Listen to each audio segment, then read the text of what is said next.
Padre, gracias por este día, Señor, y por el convivio, toda la bendición que nos has dado, por los hermanos en Cristo que he podido conocer. Y Padre, te pido que sigas derramando tu bendición y que realmente derrames tu gracia, Padre, para ayudarnos a entender la gloria de la salvación que nos has regalado en Cristo, a entender cómo es el milagro más grande que pasa cuando tú salvas un alma. Gracias, Padre. Pedimos tu bendición en el nombre de Cristo. Amén. En Primera de Juan. Y esa doctrina es la de la regeneración. La regeneración es el nuevo nacimiento. La regeneración es el milagro más grande que pasa en el mundo. La regeneración es la salvación. Tiene que ver con la conversión. Sin la regeneración no hay salvación. Y la doctrina de la regeneración realmente satura todo el libro de Primera de Juan. Sin embargo, Primera de Juan se enfoca mayormente en el fruto de la regeneración, más de lo que se enfoca en la naturaleza de la regeneración. Y si vamos a entender el fruto de la regeneración y qué pasa en una vida de una persona que es regenerada por la gracia de Dios, primero es necesario entender algo de la naturaleza de la regeneración misma. ¿Qué es? ¿Cómo funciona? ¿Cómo es que Dios lo lleva a cabo? Y para entender esas cosas tenemos que salir de Primera de Juan e ir al Evangelio de Juan, capítulo 3.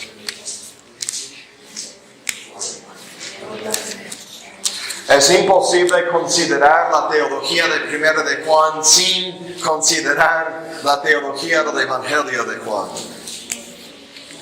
Hay algunos conceptos que se mencionan en Primera de Juan que se expanden y se exponen mucho más claramente en el Evangelio de Juan.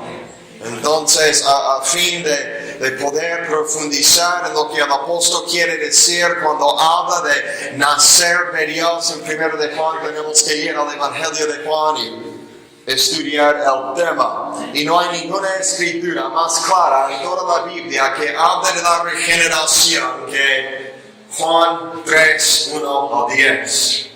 Es un pasaje muy conocido, pero quiero hablar un poco de esto. Dice, había un hombre de los fariseos que se llamaba Nicodemo, un principal entre los judíos.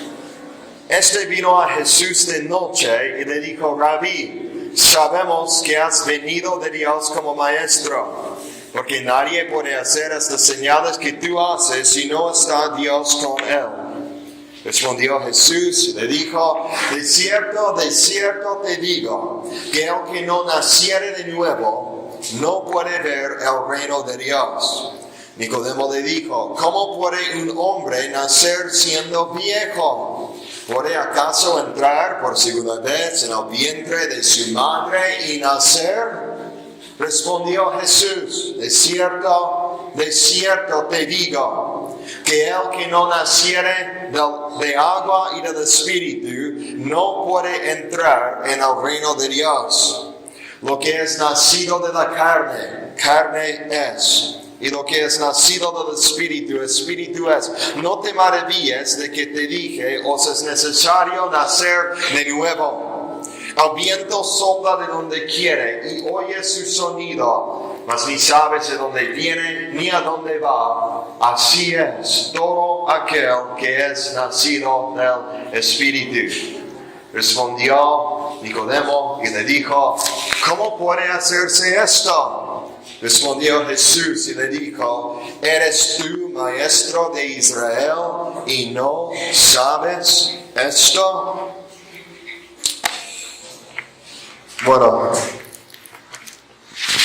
hay mucha verdad que se contiene en este texto y ciertamente no vamos a exponerla todo en el poco tiempo que tenemos aquí, pero quiero resumir las observaciones que vamos a hacer de este texto bajo 3 observaciones. Número 1, la regeneración, que es el nuevo nacimiento, es nacer de nuevo, como dice aquí, nacer del Espíritu, es una obra necesaria.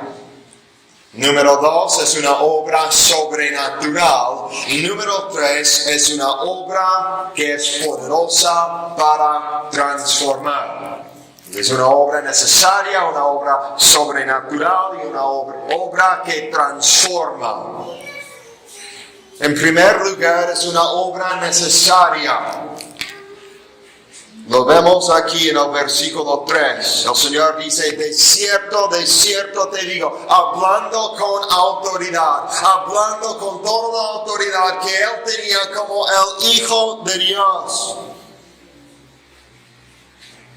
Que el que no naciere de nuevo no puede ver el reino de Dios. Dice en 7, no te maravilles de que te dije, os es necesario nacer de nuevo. El nuevo nacimiento es una obra necesaria.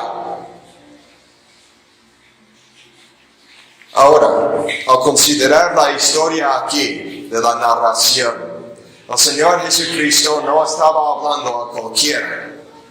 Estaba hablando a Nicodemo. La palabra Nicodemo es un nombre que literalmente quiere decir en el texto griego uno que domina a la gente. Y es el nombre de un líder, de un hombre que era muy prominente en el pueblo de Israel. Nicodemo era un líder de líderes. De hecho, dice en el texto que era un principal entre los judíos, en el versículo 1. Cuando dice que era un principal entre los judíos, se refiere al Sanedrín. El Sanedrín era el concilio de 70 ancianos de Israel que gobernaban los asuntos de la nación bajo el sumo sacerdote. Y trazaba su tradición a los 70 ancianos que fueron establecidos por Dios bajo Moisés en el libro de Números. Nicodemo no era cualquier hombre, era un fariseo, y más de ser un fariseo, era un fariseo de fariseos, era un pastor de pastores, un teólogo de teólogos, un maestro de maestros. Los maestros y los teólogos y los rabís que estaban siendo entrenados para el ministerio, entrenaban bajo él. Él discipulaba a los grandes maestros de Israel. De tal manera que el Señor le dice en el versículo 10, eres tú maestro de Israel, que realmente no es la traducción más adecuada, porque se encuentra el artículo en el texto griego antes de la palabra maestro, y eso quiere decir que Jesús le dijo, eres tú el maestro de Israel y no sabes esto. Era el maestro de Israel, era un hombre sumamente educado en la doctrina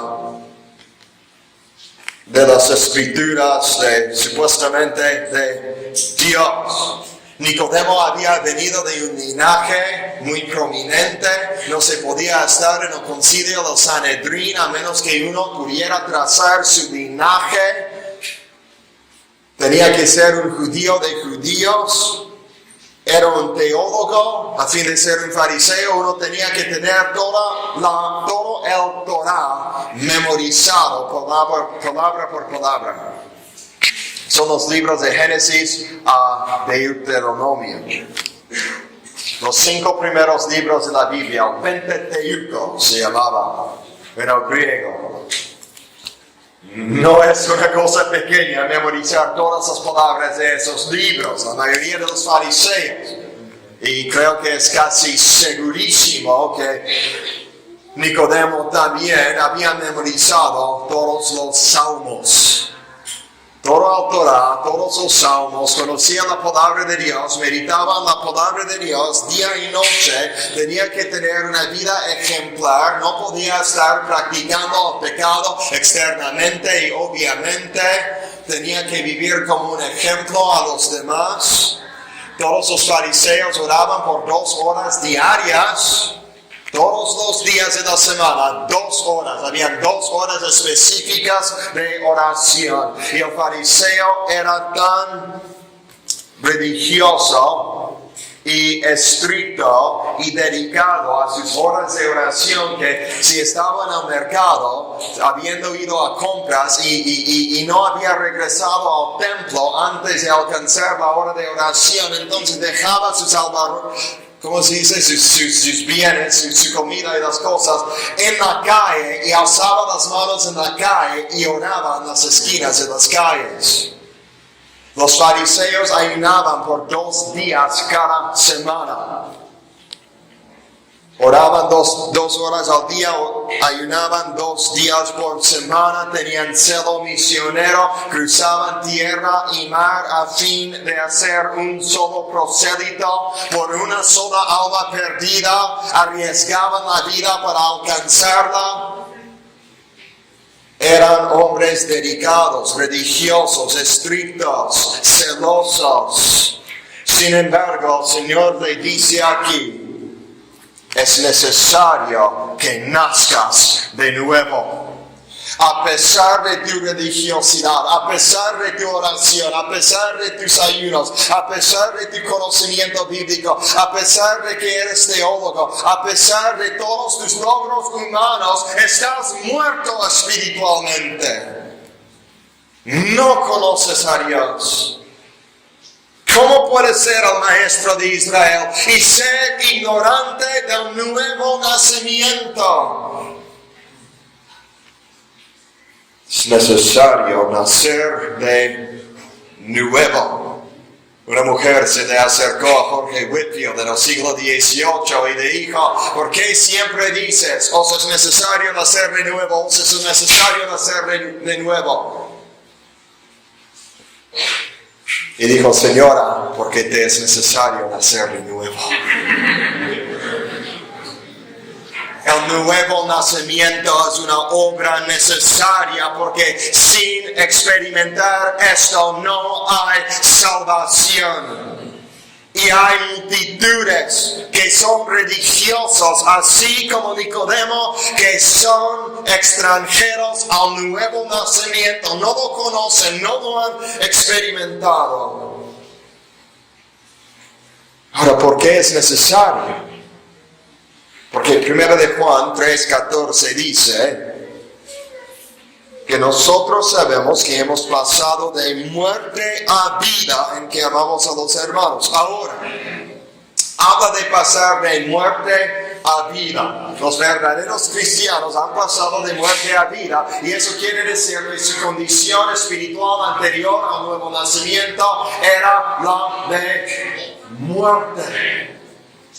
El nuevo nacimiento es necesario porque el hombre permanece en una condición de muerte por naturaleza, muerte espiritual, está muerto a Dios, está muerto en sus delitos y pecados, está muerto a la justicia, está muerto a comunión con Dios, separado de Dios, muerto a todo lo bueno. Y esta muerte espiritual aún se extiende a las obras del hombre. Hebreos 6:1 habla del arrepentimiento de obras muertas. Hebreos habla a los hebreos, los judíos, que estaban como los que eran como Nicodemo, eran religiosos. Según ellos no practicaban el pecado como los gentiles. Sin embargo, estaban muertos y sus obras eran obras muertas y tenían que arrepentirse incluso de sus obras muertas. ¿Qué son sus obras muertas? Sus obras muertas son los ayunos como los ayunos de Nicodemo. Son sus oraciones como las de Nicodemo. Son su conocimiento bíblico y su religiosidad, así como tenía Nicodemo. Eran las supuestas buenas cosas que habían hecho en que estaban confiando para su salvación, que realmente eran abominables delante de Dios. Porque al hacer esas cosas y confiar en esas cosas y tener su orgullo en esas cosas, realmente estaban ofendiéndole a Dios. Lejos de agradarle con sus obras muertas y religiosas solo los separaban más de Dios.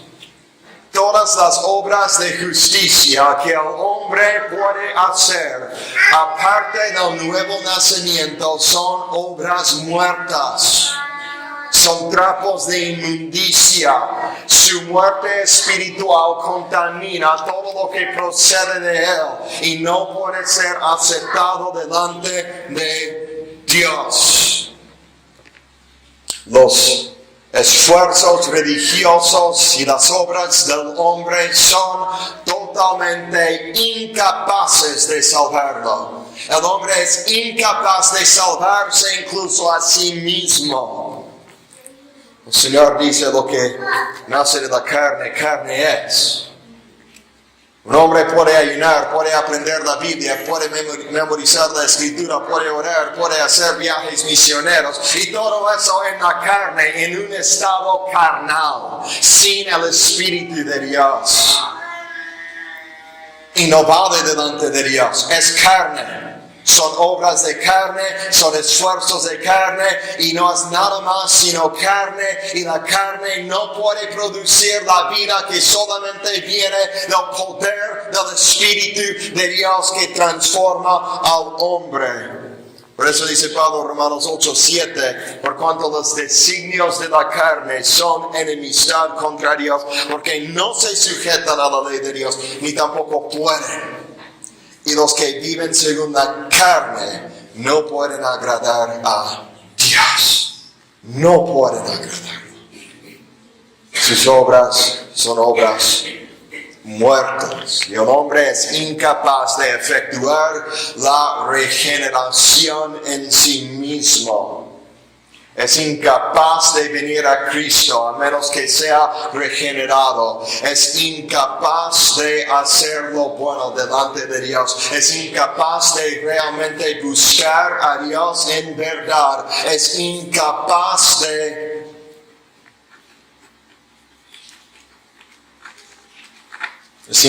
en su muerte espiritual.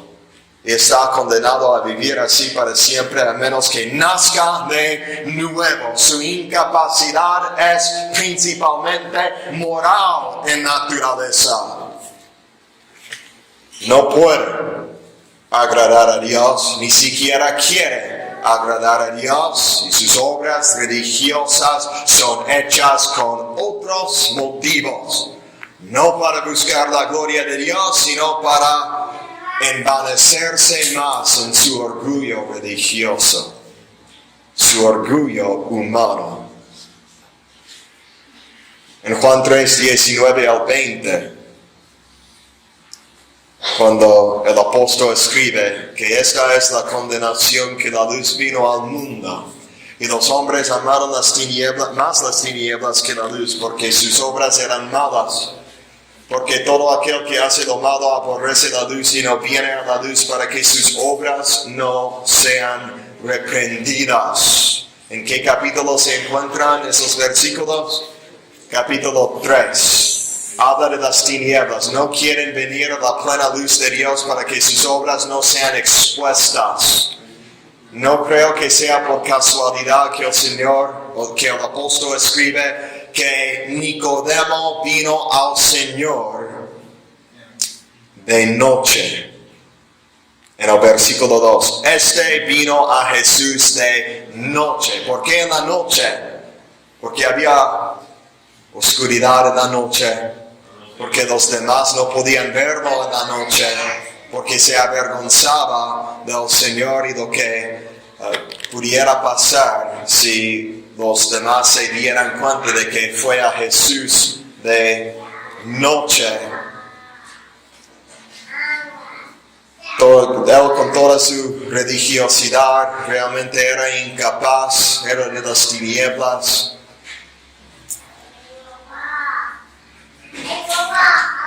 De hecho, el Señor en Juan 6:44 dice: ninguno puede venir a mí si el Padre que me envió no le trajere, y yo le resucitaré en el día postrero. ¿Por qué no puede venir a Él? Porque ama las tinieblas más que la luz. Ama su pecado, ama su injusticia. Puede ser externamente justo, externamente religioso, pero en su corazón de corazones realmente busca agradar la carne y vivir conforme al pecado. Nicodemo no era un hombre limpio y santo, realmente era un monstruo de iniquidad que solamente cubría su pecaminosidad superficialmente con obras morales y religiosas. Y así es lo que hacen muchos en el día de hoy. Por eso llegó Jorge Whitfield en el Gran Despertar del siglo XVIII predicando el nuevo nacimiento. Porque todos habían sido bautizados como bebés y creían que por haber sido bautizados que eran salvos. Y él predicaba: el bautismo no vale nada si no naces de nuevo. El conocimiento bíblico no vale nada si uno no nace de nuevo. Uno está muerto espiritualmente y necesita vida espiritual. El hombre ama su pecado y no viene a la luz, no viene a Cristo, no quiere venir a Cristo, rechaza a Cristo, corre de Cristo, huye de Cristo, porque Cristo es la luz que expone y reprende su vana manera de vivir. Por eso dice el Señor: ninguno puede venir a mí. No puede venir porque un muerto no puede caminar. Hay más esperanza de que pases por un cadáver muerto y que le digas: sígueme, y que se levante y que ande en pos de ti, de lo que hay para aquel pecador que es dejado a sí mismo sin la gracia de Dios. No puede seguir a Cristo porque está muerto en su pecado. Es un cadáver espiritual. Está muerto a Dios y toda justicia. Ninguno puede venir a mí si el Padre que me envió no le trajere. Debemos entender Juan 6:44 a la luz de Juan 3 y a la luz de Juan 5. Porque en Juan 5... el Señor dice en el versículo 25: de cierto os digo, viene la hora, y ahora es, cuando los muertos oirán la voz del Hijo de Dios, y los que la oyeren vivirán. Viene la hora, y ahora es. Los muertos estaban escuchando la voz del Hijo de Dios hace 2000 años, y resucitando. Ahí no habla de una resurrección física, habla de una resurrección espiritual. Viene la hora y ahora es. Oyen la voz del Hijo de Dios y estos muertos se levantan y viven, como Lázaro cuando estaba en el sepulcro. Estaba muerto, pudriéndose. No podía contribuir a su nueva vida, no podía resucitarse, no podía infundirse a sí mismo con vida, no podía tomar ni un solo paso hacia el Señor. Pero el Señor se para allí afuera del sepulcro y dice: Lázaro, ven fuera. Lázaro se levanta y sale. Fue la voz del Hijo de Dios por el poder del Espíritu de Dios que infundió vida en el cadáver de Lázaro. Y se levantó y tuvo vida y luego fue hacia Cristo. Así es con el muerto espiritual. Es tan incapaz como Lázaro en su tumba. No puede venir a mí.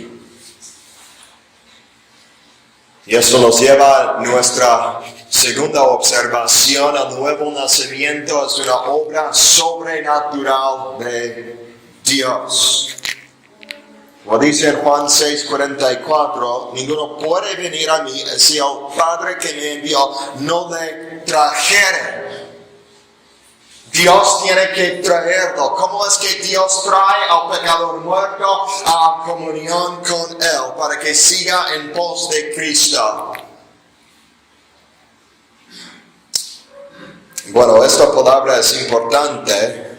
La palabra traer es el kuo en el texto griego y significa la atracción o atracción por el poder interno, por impulso divino. Es la atracción por el poder interno que es el resultado del impulso divino.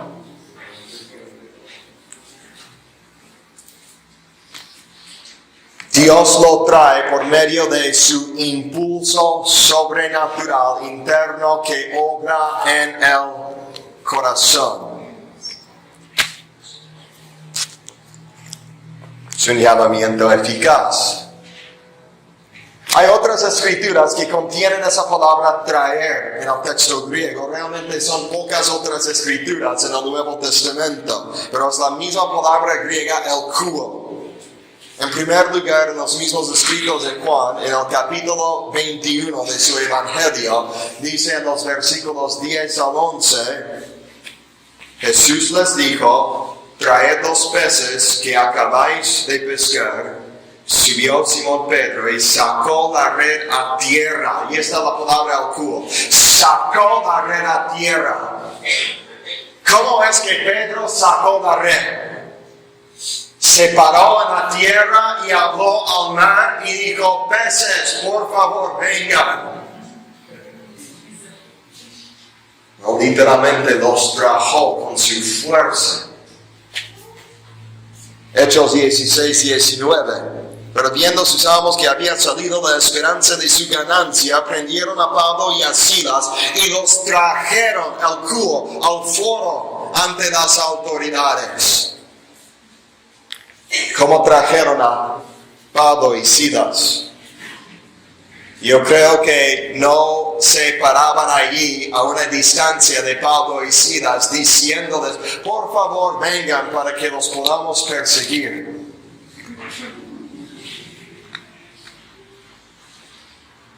Hechos 21:30. Así que toda la ciudad se conmovió y se agolpó el pueblo, y apoderándose de Pablo le arrastraron el kuo fuera del templo, e inmediatamente cerraron las puertas. Allí la misma palabra griega que se encuentra en Juan 6:44 y se traduce como traer, allí se traduce como arrastrar.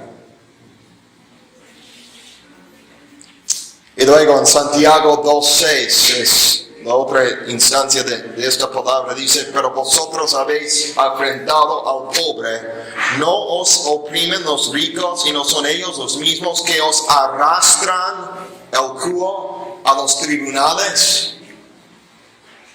En cada una de estos ejemplos del uso de esta palabra en el Nuevo Testamento, esta palabra siempre se usa para hablar de fuerza e influencia eficaz que tiene su fuente fuera de la persona que es la recipiente de tal fuerza. La fuerza en todos estos casos no residió en la persona misma, era fuerza externa ejercitada sobre ellos. Los peces, por ejemplo, no se trajeron a sí mismos. Alguien más los trajo. Y en la misma manera, en Juan 6:44, uno no viene a Cristo por su propia fuerza, por su propia voluntad, por su propio desempeño religioso o humano, por su propia capacidad humana. Uno es traído a Cristo por la fuerza y la potencia de Dios. Dios es el que extiende su brazo fuerte para traerlo a Cristo.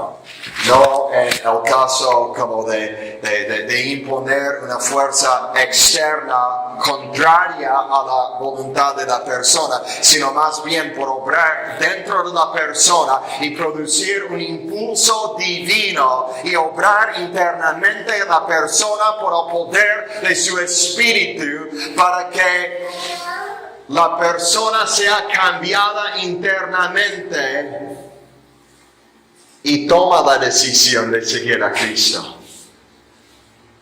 Pero es Dios que produjo esa decisión. Es Dios que produjo el impulso. Es Dios que obró en la persona. Y al traer de que habla en Juan 6:44, tiene mucho que ver con la doctrina de la regeneración que se expone en las Escrituras del apóstol Juan. De hecho, los teólogos del pasado, los puritanos, no distinguían entre el llamamiento eficaz y la regeneración. Lo que nosotros llamamos la regeneración, ellos llamaban el llamamiento eficaz. Creían que era igual a lo que se expone en 6:44 del libro de Juan. Yo creo que hay una distinción bíblica, pero creo que entendían mucho y hay mucha verdad en lo que creían. Porque es el llamamiento eficaz que imparte nueva vida en una persona que está muerta en su pecado. Y es ese acto de infundir o implantar nueva vida en una persona que es el acto de la regeneración. Uno es regenerado cuando Dios infunde vida.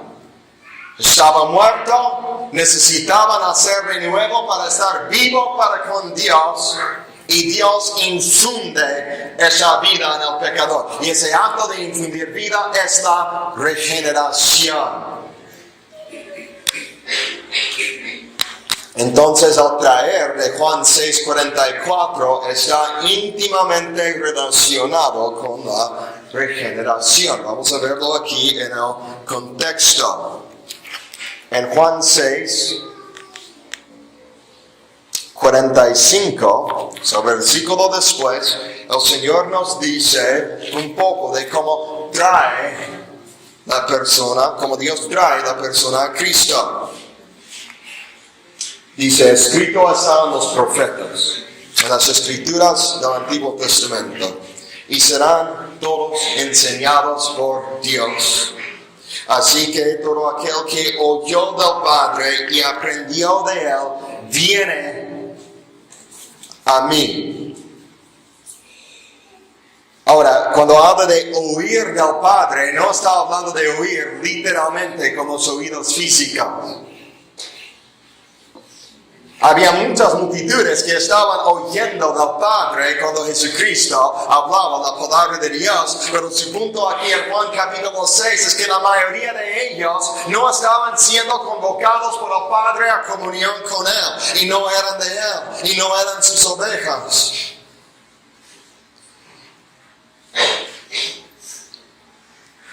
Entonces, este oír de que habla aquí consiste de un oír que es un llamado especial de Dios, es una obra interna en el corazón de un pecador.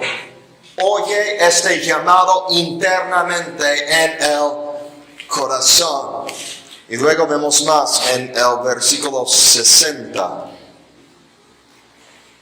Dice, al oírlas, sus palabras, muchos de sus discípulos dijeron, dura es esta palabra, ¿quién la puede? ¿Qué es la palabra? Oír. O sea, ¿quién la puede recibir internamente en el corazón? No se trata de oír físicamente, se trata de oír con el corazón y entregar al corazón y recibir y realmente ser llamado en el corazón.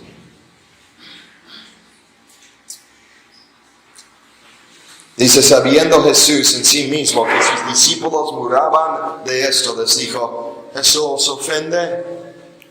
Pues que si vieres al Hijo del Hombre subiera donde estaba primero, el Espíritu es el que da vida, la carne para nada aprovecha. Las palabras que yo os he hablado son espíritu y son vida. Pero hay algunos de vosotros que no creen. Porque Jesús sabía desde el principio quiénes eran los que no creían y quién le había de entregar. El oír de que habla aquí consiste de recibir vida que es implantada por el Espíritu. Las palabras que os he hablado son espíritu y son vida. Pero hay algunos de vosotros que no creen. ¿Por qué no creen? Porque es el espíritu que da vida y la carne para nada aprovecha. No creen en Cristo porque el espíritu no les había concedido vida nueva. ¿Pueden ver la relación aquí entre la regeneración y la fe? Las palabras que habla son espíritu y vida. Es el espíritu que imparte vida nueva, sobrenatural y espiritual en una persona por la palabra de Cristo, de Dios. Y uno no cree porque no ha recibido vida del Espíritu. La relación que existe aquí es que la fe es el resultado de la regeneración.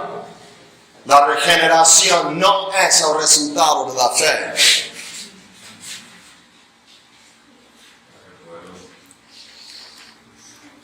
Y de hecho, en el versículo 44, cuando habla de venir a mí, ¿a qué se refiere? No se refiere a literalmente pararnos en una campaña evangelística e ir al frente donde está el Señor Jesucristo. Venir a mí es un sinónimo con tener fe en mí. Habla de fe salvadora, fe verdadera, fe que realmente justifica. De hecho, el Evangelio de Juan utiliza diferentes figuras de hablar así. Yo soy la puerta, el que entra por mí será salvo. No se refiere a una puerta literal o entrar por una entrada literalmente en algún lugar para ser salvo. Quiere decir que Él es el único camino a la salvación. Si no entramos por Él, no seremos salvos. Yo soy el pan de vida, el que come mi carne. ¿A qué se refiere? Se refiere a apropiar los beneficios personalmente de su obra redentora que hizo en la cruz cuando dio su cuerpo para ser aplastado por los pecados de su pueblo. Así como uno come pan, uno tiene que recibir los beneficios de la muerte redentora de Cristo a fin de tener vida por esos beneficios. Pero es una figura de hablar que simplemente se refiere a tener fe salvadora. Juan 1:12, todos los que le recibieron, a los que creyeron en su nombre, les dio potestad de ser hechos hijos de Dios. Recibir a Cristo no es aceptar a Cristo por una profesión de fe. Recibir a Cristo es tener fe salvadora en Cristo, es creer en Él, es un sinónimo con fe salvadora. Cuando Cristo habla de venir a Él habla de tener fe en Él. Y lo que está diciendo en Juan 6:44 es que nadie puede tener fe salvadora en Él si el Padre no lo trae. Y luego define en el contexto, luego en el mismo capítulo, que no tendrá esa fe salvadora en Él a menos que el Espíritu de Dios imparte vida nueva.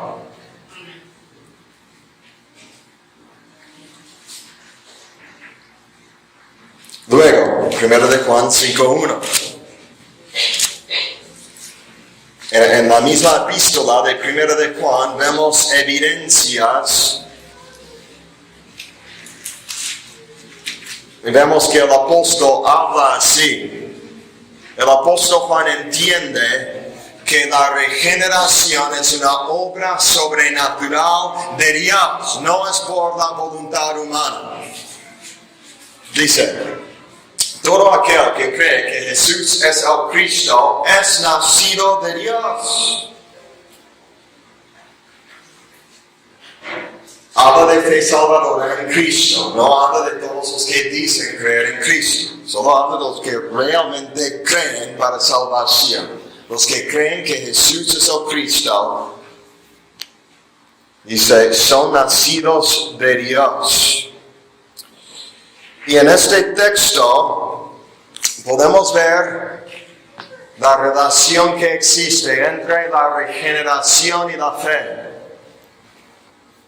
De hecho, en el texto griego, el verbo que se traduce aquí es nacido, se encuentra en el tiempo perfecto, que quiere decir que habla de una acción que se llevó a cabo en el pasado, que sigue teniendo resultados actuales. Literalmente, ha nacido de Dios. El que cree que Jesús es el Cristo ha nacido de Dios. Lo que está diciendo es que había nacido de Dios en el pasado y que el fruto y el resultado de su nuevo nacimiento es que tiene fe continua en el Señor Jesucristo.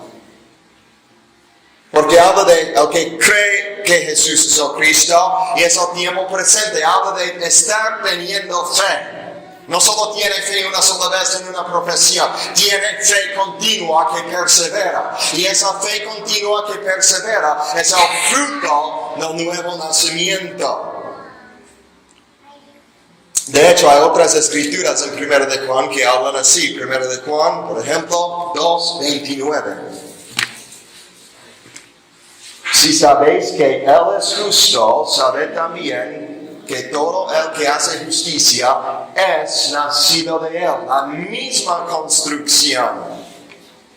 En cuanto al texto que vemos en 5:1.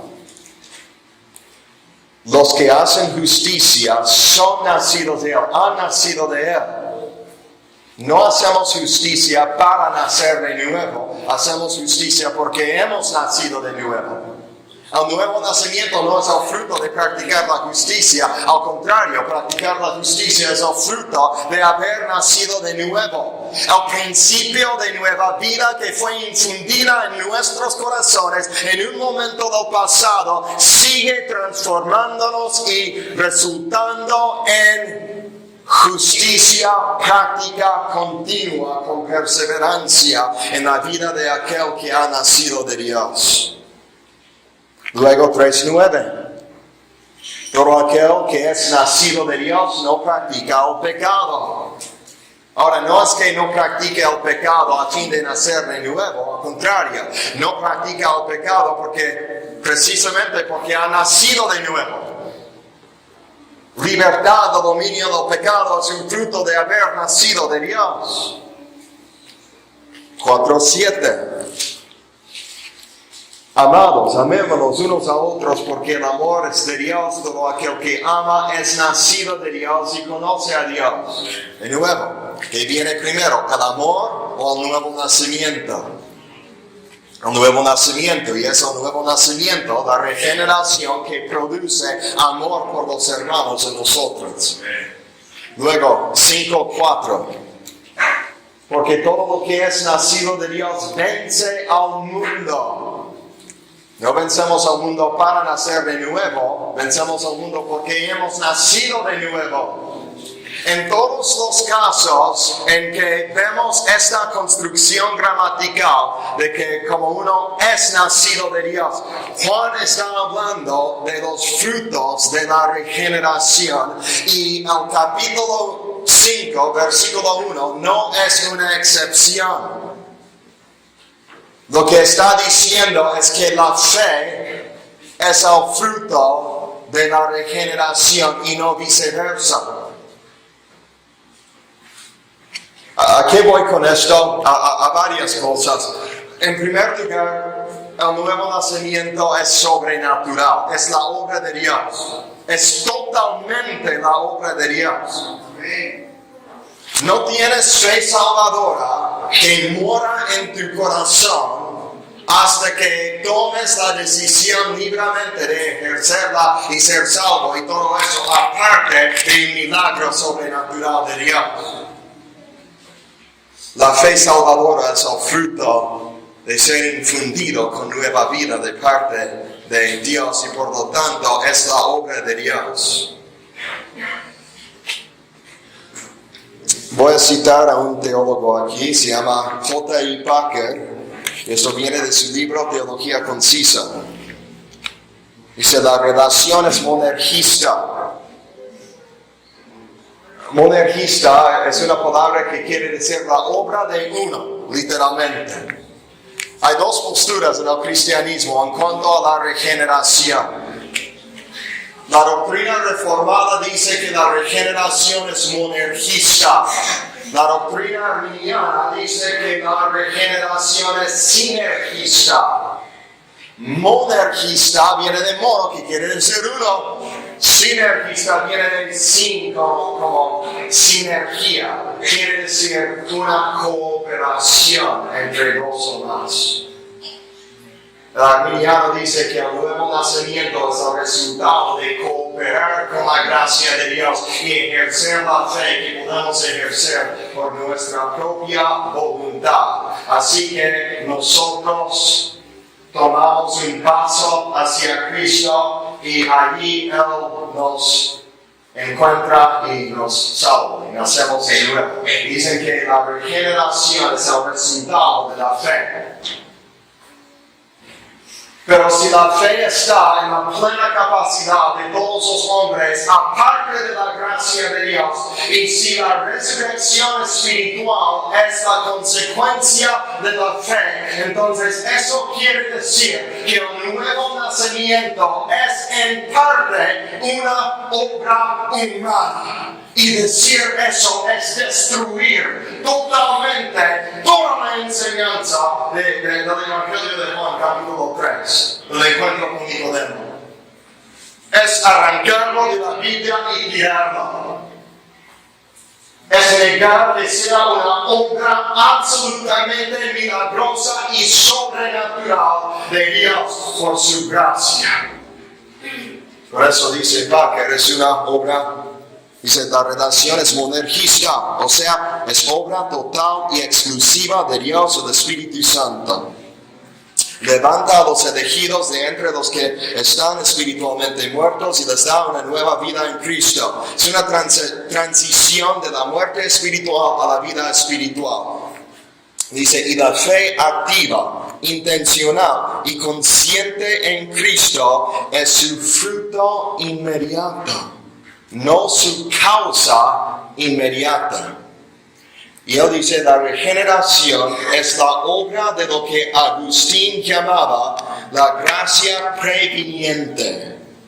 La gracia que precede a la entrega de nuestro corazón a Dios.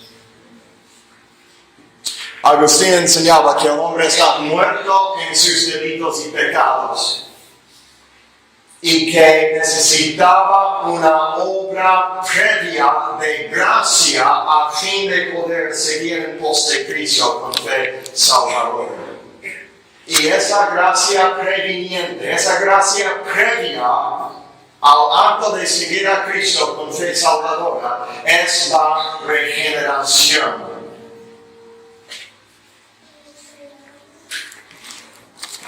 Voy a citar a Sproul.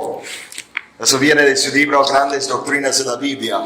Teólogos de la Reforma enseñan que la regeneración no es el fruto ni el resultado de la fe, sino que la regeneración precede a la fe como la condición necesaria para la fe. Tampoco de ningún modo nos predisponemos hacia la regeneración o cooperamos como colaboradores con el Espíritu Santo para que acontezca. No decidimos ni elegimos ser regenerados. Dios elige regenerarnos antes de que nosotros confiemos en Él. Para ser más precisos, dice Sproul, después de que hemos sido regenerados por la gracia soberana de Dios, entonces sí elegimos a Cristo. Actuamos y cooperamos con Él y creemos en Él. Dios no tiene fe por nosotros, dice Sproul, es nuestra propia fe la que nos justifica. Lo que Dios hace es despertarnos para la vida espiritual, resucitándonos de la oscuridad y sometiendo la muerte espiritual. Dice, Dios hace que la fe sea posible y actual. Despierta la fe dentro de nosotros. Lo que está diciendo es que si creemos y si ejercemos la decisión de creer en Cristo, el himno, he decidido seguir a Cristo, no es una mentira, es cierto. Las palabras son verdaderas, son ciertas. Decidimos seguir a Cristo. Si uno no ha decidido seguir a Cristo, no es salvo. Amén. Pero esa decisión de seguir a Cristo, lo que estamos diciendo, cuando es una decisión verdadera de una verdadera entrega de corazón al Señor con fe salvadora, es el resultado de haber sido regenerado por la gracia soberana de Dios.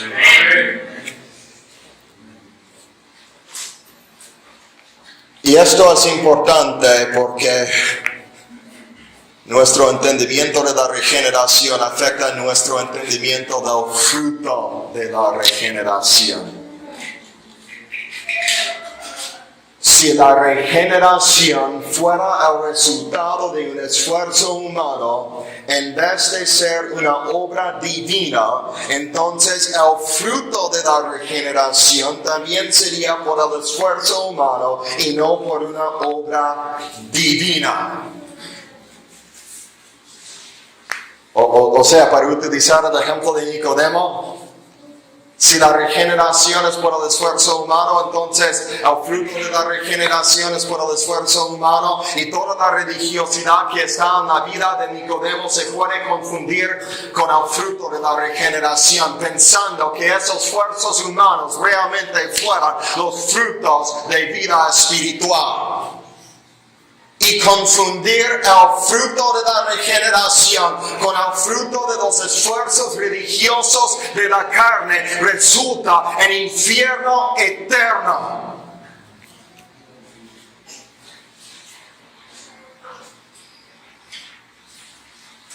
Esto realmente afecta lo que creemos acerca, lo que entendemos acerca de la salvación.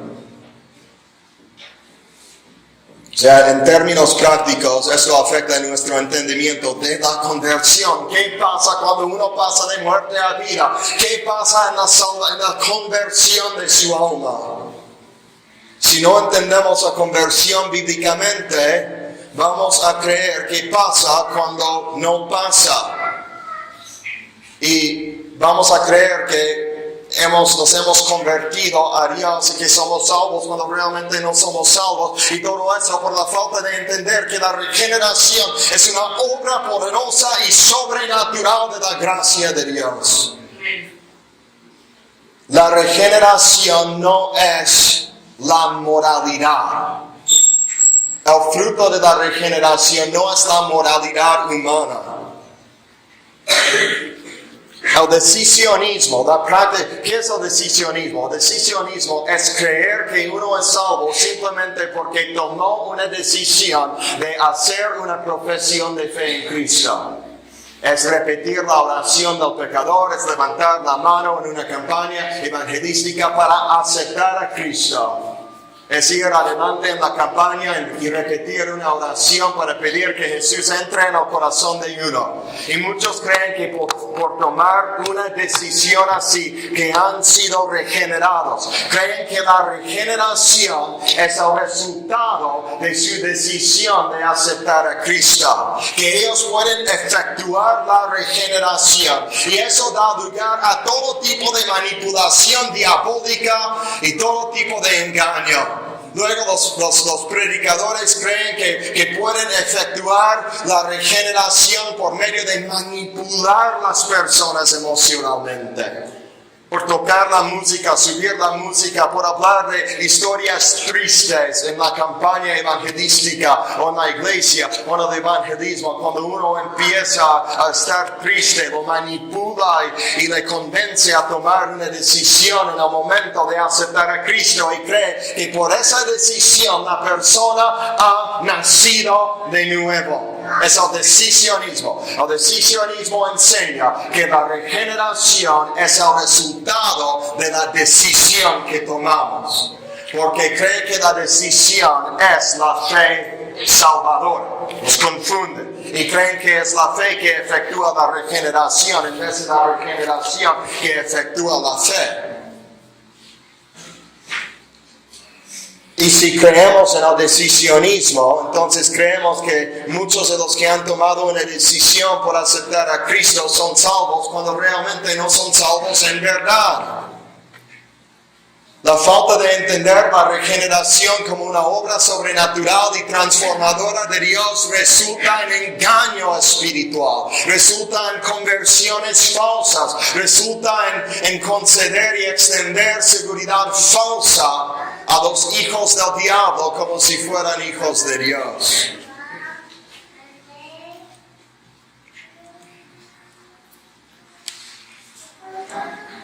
Para no confundir una decisión con la regeneración, para no confundir la moralidad o la religiosidad con la regeneración, es absolutamente esencial que entendamos que la regeneración es un milagro de Dios, que Él hace, que es monergista. Amén.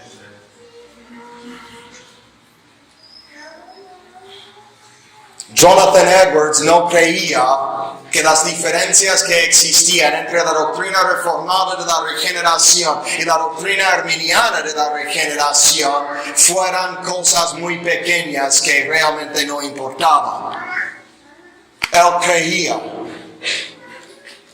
que un entendimiento correcto de la salvación de una persona depende de un entendimiento correcto de la naturaleza monergista de la regeneración. Y por eso él fue uno de los defensores de la fe, hablando de estas cosas tan profundamente. Y yo creo que tenía razón. La historia de la iglesia americana ha confirmado sus convicciones. Porque la iglesia de los Estados Unidos no siguió la teología de Jonathan Edwards, el teólogo americano más influencial de toda la historia. No lo siguió. El mismo seminario de que él era presidente después de su muerte en pocas generaciones se convirtió al arminianismo, luego al liberalismo, luego influencia de Finney, Charles Finney, y luego decisionismo, y luego todo tipo de falsa doctrina que vemos hoy en día, de iglesias llenas de cizaña, llenos de machos cabríos que llaman ovejas y llaman iglesias del Señor, que realmente no son iglesias del Señor, son centros de depósitos de muchos demonios, en verdad. Y mucho tiene que ver con entender la regeneración o no.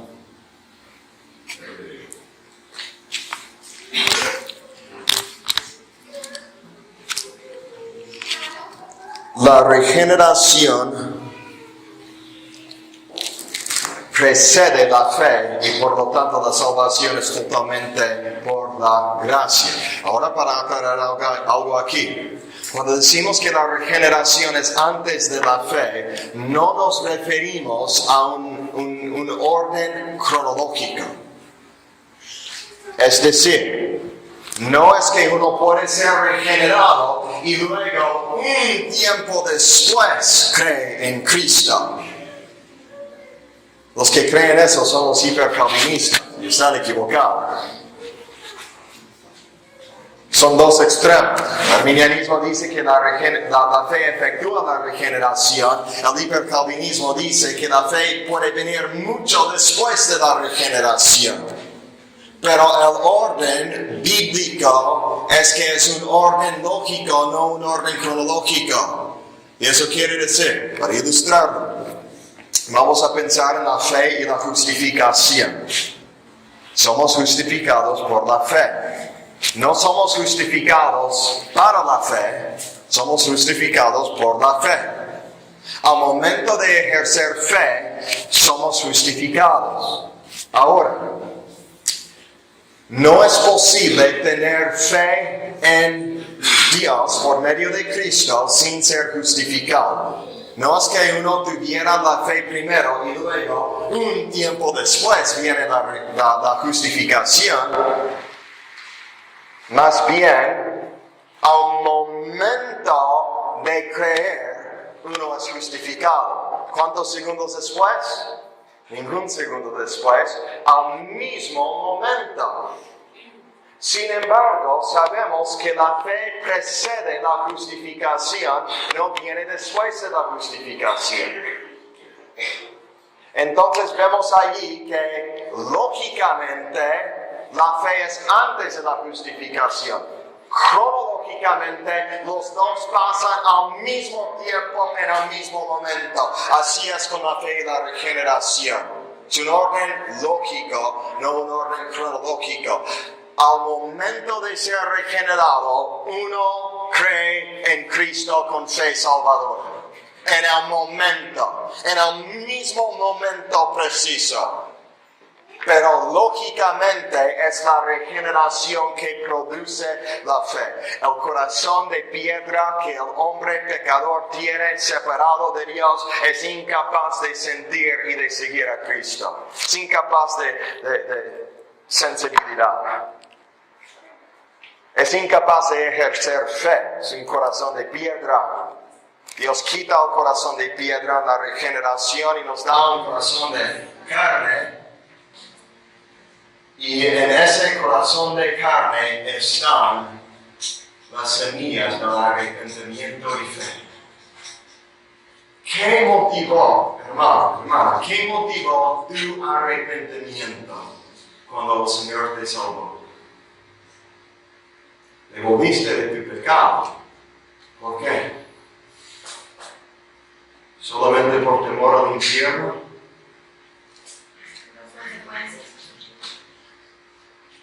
Más bien te moviste de tu pecado porque estabas triste. La tristeza que según Dios produce arrepentimiento para ti. ¿Por qué estabas triste? Porque habías pecado contra Dios. Y así como David dice en el Salmo 51, contra ti y contra ti solo he pecado. ¿Cómo que contra ti solo? ¿Has pecado contra Uzías? ¿Has pecado contra Betsabé? ¿Has pecado contra todo el pueblo de Israel? Porque eres el rey. Has pecado contra multitudes de pecados. ¿Cómo puedes decir que solo has pecado contra Dios? Estaba expresando un arrepentimiento vertical. Lo que no estaba negando que hubiera pecado contra los demás, pero lo que estaba diciendo es que a la luz de la importancia de Dios, a la luz de la santidad de Dios, su pecado fue tan grave que solo podía entender su pecado en el sentido de lo que había hecho delante de Dios. Había una tristeza conforme a la piedad en su corazón. estaba triste y lamentando porque había ofendido a Dios. ¿Por qué estaba triste por haber ofendido a Dios? Porque amaba a Dios en su corazón y aborrecía el pecado en verdad. Uno se arrepiente cuando Dios salva su alma porque ha sido infundido con nueva vida y ha recibido nuevos afectos con un corazón nuevo. Y ese corazón nuevo que tiene nuevos afectos ahora no se puede complacer en el pecado. No puede deleitarse en el pecado. Y al ver su pecado, ya no lo quiere. Lo rechaza. ¿Por qué lo rechaza? Porque ya no es un cuerpo, ya no es un perro. Ha sido transformado y hecho una nueva criatura que aborrece el vómito del pecado. El arrepentimiento es el fruto del nuevo corazón, es el fruto de una obra sobrenatural de Dios en nosotros y es por la gracia de Dios. Por eso los militares decían que el arrepentimiento es una gracia evangélica, no es una obra humana. El hombre ciertamente coopera en su arrepentimiento. El hombre se aleja de su pecado, se aleja de su maldad. Pero ese alejamiento del pecado es el fruto de haber sido regenerado. En el momento en que Dios concede el nuevo corazón, infunde nueva vida en el alma del hombre, en ese mismo momento el hombre reconoce la suciedad de su pecado y lo aborrece y se aparta. Pero si uno no ha sido regenerado, no ha recibido nuevos afectos en el corazón, no ama a Dios, no ama la justicia, no ama la santidad de Dios y no aborrece el pecado, es imposible aborrecer el pecado por el pecado con un arrepentimiento vertical si uno no ha sido regenerado.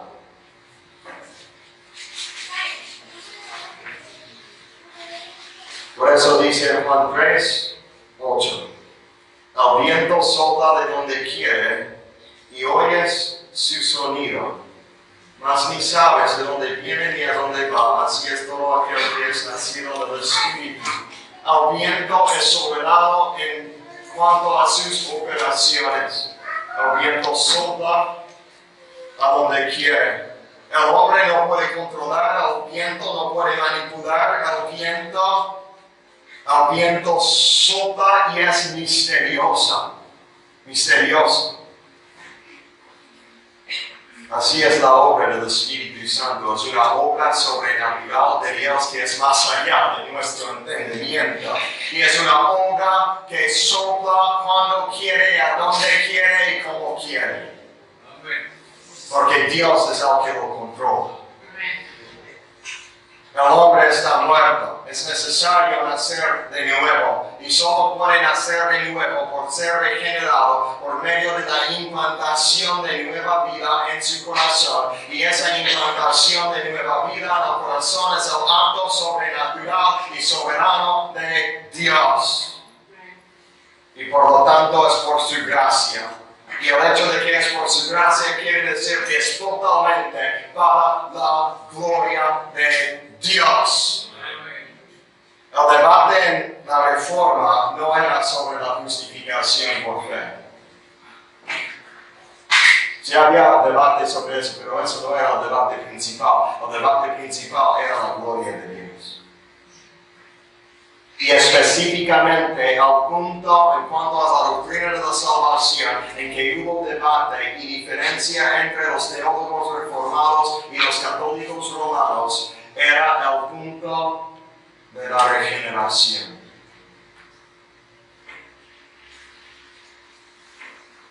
Erasmo, que mencionamos, y Lutero escribían libros. Erasmo escribió un libro, La libertad de la voluntad. Lutero respondió con otro libro, La esclavitud de la voluntad. El hombre es esclavo de su pecado. Ama su pecado y no puede librarse y necesita una obra sobrenatural de Dios a fin de ser librado de su pecado. Los reformadores decían que el hombre es incapaz de salvarse. Los católicos romanos decían, no, podemos contribuir en nuestro esfuerzo en los sacramentos y en las buenas obras. Ahora, eso aplica a la doctrina de la justificación, eso aplica a muchas otras cosas, pero la esencia del debate era en que si el hombre puede salvarse o si el hombre no puede salvarse, si es totalmente la obra de Dios, la salvación. La Biblia enseña, así como Lutero defendía, que la salvación es de Jehová. Fue cuando Jonás reconoció eso y lo dijo, la salvación es de Jehová, que Jehová mandó al pez y que el pez le escupió. Salió, fue liberado, fue salvado de la destrucción del gran pez. Su salvación vino de esa destrucción que iba a experimentar cuando él confesó que la salvación es del Señor y dio a Dios toda la gloria por su liberación.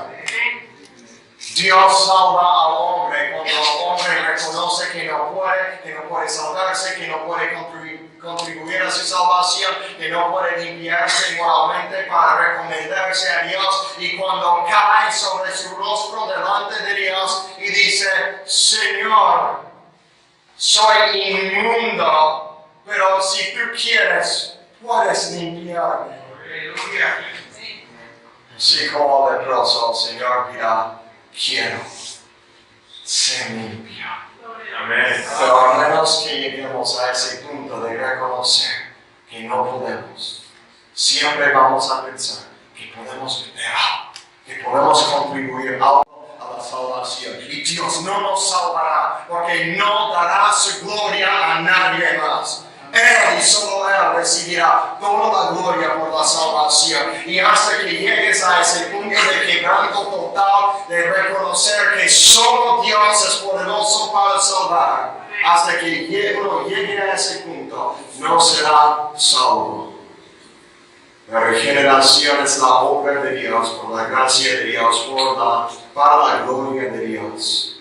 Y eso es lo que enseña el apóstol Juan en el Evangelio de Juan y Primera de Juan. Si Dios quiere, mañana, al día del Señor, vamos a seguir hablando del tema de la regeneración y vamos a ver cómo la regeneración es una obra que es poderosa para transformar.